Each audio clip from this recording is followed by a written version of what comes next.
नमस्ते मित्रांनो, शुभविवाह या मालिकेच्या होणाऱ्या 2 फेब्रुवारीच्या भागामध्ये आपल्याला फार मोठा ट्विस्ट पाहायला मिळणार आहे। तर मित्रांनो, रागिनी आणि अभिजितनी भूमी आणि आकाशला मारून टाकण्याचा पूर्णपणे प्लॅन केलेला असतो। एका बोटमध्ये भूमीला बांधून ठेवलेलं असतं।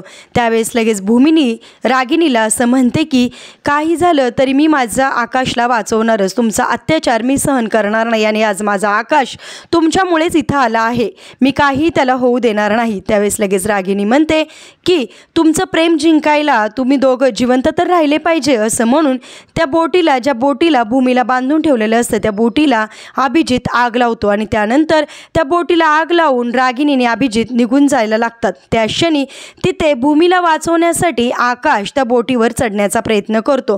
त्यावेळेस भूमी आकाशला म्हणते की आकाश तू इथून जा, आकाश तू इथून जा, परंतु आकाश म्हणतो काय झालं तरी ते आपल्या दोघांचं होईल, मी तुला सोडून कुठेही जाणार नाही।